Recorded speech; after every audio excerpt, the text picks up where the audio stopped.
It's another day, another chicken vlog. At ngayon pong araw na ito ay Sabado.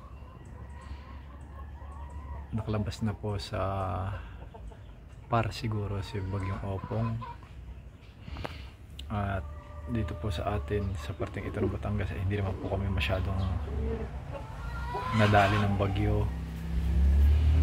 Malakas po ang hangin pero hindi po katulad ng Bagyong Christine na ulan at hangin na walang tigil for 2 days. Dito naman po uulan, titila, tapos bubugso ang hangin. Doon po sa mga nasalanta ng bagyo, sa mga pinaglandpulan, sana po makabawi kayo at ligtas kayo kahit nawala yung mga ari-arian nyo, basta ligtas po kayo, may ibalik po yan hanggat may buhay po. Kaya dito muna po tayo kahit masama pa rin po ang panahon, madilim pa rin po, umaambon pa rin po at umulan. Nandito po muna tayo sa ating coop. Dito po si Pipay, ang ating gold partridge Brahma. Pipay, yan, si Pipay po yan. Ito po ang ating paboritong Brahma hen. Yan,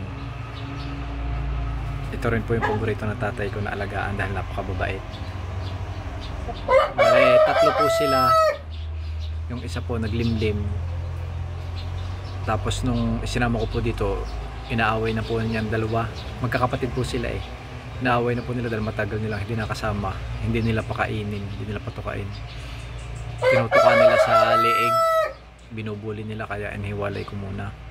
So may itlog po. Yan. Actually hindi po sila ang unang pipay. Ang unang pipay po ganyan din po. Kaso na heat stroke po siya noong 2023 ata. Na heat stroke po. Dahil siya po ay nabalian. Sinampahan po siya ng ating dating row. Nagkamali po, nabali po yung kanyang isang paa.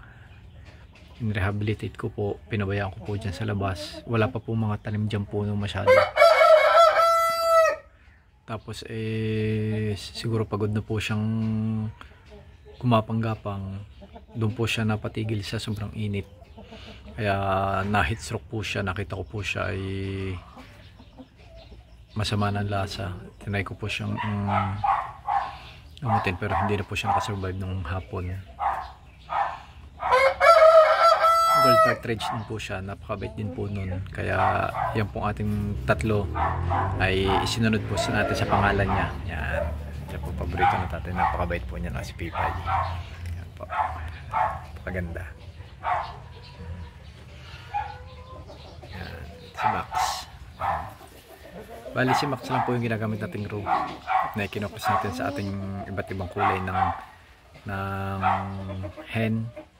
Dahil maganda po ang kanyang makikita nyo po, napakaganda ng kanyang feathering sa paa natin, no? Dati po hindi po ganyan yan dahil lagi nasa basa. Ngayon po tingnan nyo po, napakaganda ng feathering niya, oh. Ang kapal po. Si Max, siya po ay siguro 2 years nang mahigit.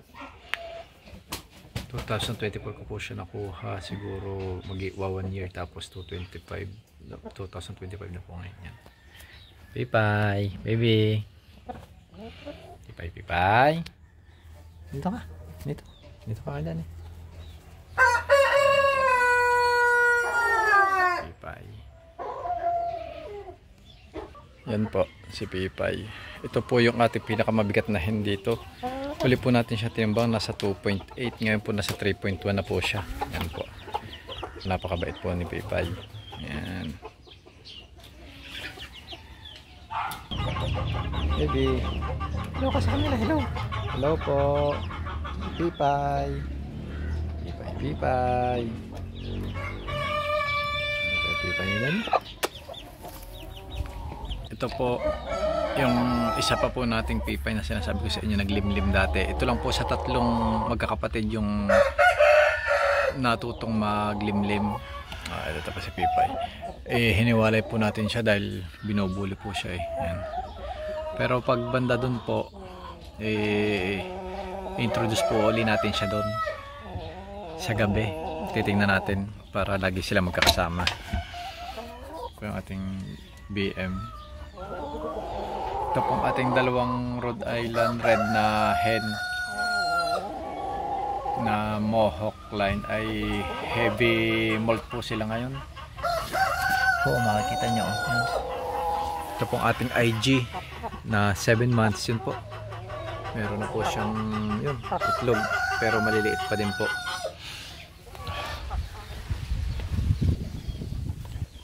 Yun pong ating isang kanawa yun na IG.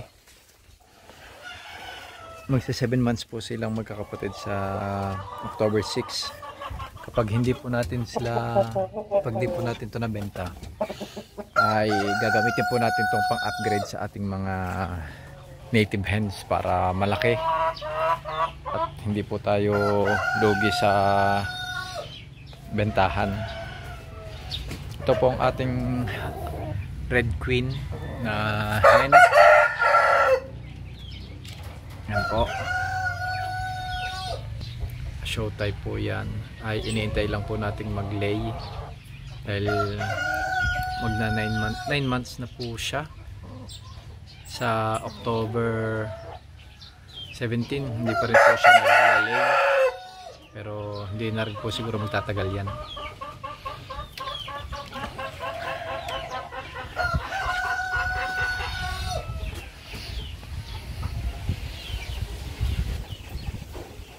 Ito po, sa may gusto po ng US Silky, yan po, US Silky hen, yan po ang atin. Anak po yan ni Momot ni Mimi. 3 months po yan. Ito pong kasama niya ay upgraded native. Yan. Magkaedad lang po sila pero sobrang laki po nitong ating isang hen dahil may dugo po siya ni ano eh. May dugo po siya ni Makoy. Tapos yung inahin siguro nalahian ang dating nating rooster na isinama sa ating mga native.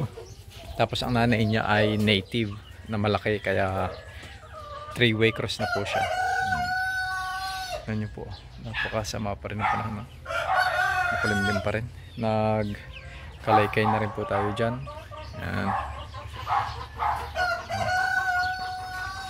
Ito po, napakaganda ng ating mga sisiw. Yan. Napakalalago po ng balahibo nila sa paa. Yan po. Yan, o, tingnan niyo po. Para siyang may ano ng cowboy. Yan.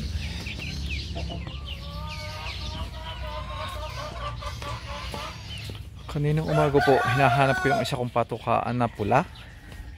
Nawala po, hinahanap ko. Siguro po ay tinangay po siya ng mga uwak dahil may mga uwak din po dito. Ito pong ganito oh.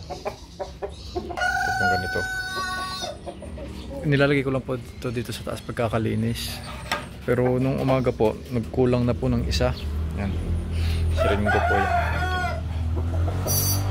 Sirin ko.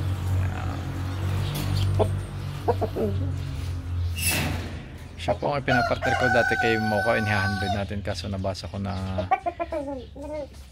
pag sobrang bata pa, kahit na kumakasta na, hindi pa rin po advisable dahil maaaring ipasa niya yung mga weak genes niya dahil bata pa, hindi pa siya fully matured sa ano, sa pagbibreed. Kaya palalakihin pa po natin siya. Babutin pa siya natin mga 1 taon mahigit para talagang full grown na po siya. Yan.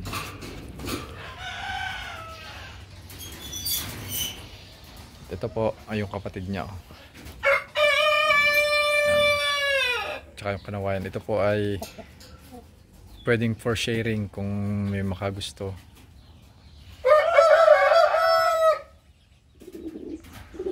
Fair price lang po yan. Maganda po yan, malaki, matakaw. Kung hindi naman po natin ma-out, gagamitin po natin yan for breeding dito. Wala po yung problema. Ito po si Dagol. Inihintay lang po natin yung kaibigan natin na rider. titingnan ko po kung ididiretso niya pang kunin para sa next summer. Atin pong ilalagay dito yung ating isang IG na stag. Pag naging rin na sila, para mapalaki natin yung ating mga susunod na mga sisiw. Dahil ito po, yan, yung ibang hindi to anak na po ni Dagul, nakuha na po nila yung lapad ng katawan. So kukross naman sa IG para makuha yung tangkad, malapad at matangkad. Yan po, napakabait po niya si Dagul, oh. Matalino po yan si Dagul eh. Hindi po yan lumalabas pag umuulan. Tapos lagi po siyang humahapon dito. Iniintay niya muna yung mga hen makahapon bago siya humapon. Tapos kung may nag-aaway, may nagsasabong ng mga inahin, pinipigilan niya po. At luckily, sa haba ng panahon na nandito siya, mga isang taong mahigit na siya ang hari dito, hindi po siya nagkakasakit. Kaya napakaganda po yan ni Dagul. Siguro po mga nasa, kung makikita nyo kung gaano siya kalapad yan, siguro mga nasa 3 kilo mahigit yan, or almost 4. Hindi ko pa ulit po yan na titimbang eh. Ganda po yan, mabait. So yan na lang po muna guys, itong ating asil, anak ni Choco yan, dun sa dating Rokoda Millefleur, parang porcelain Brahma yan po. So yan na lang po muna guys, at talagang madilim na naman po doon sa banda ron, baka umulan na naman.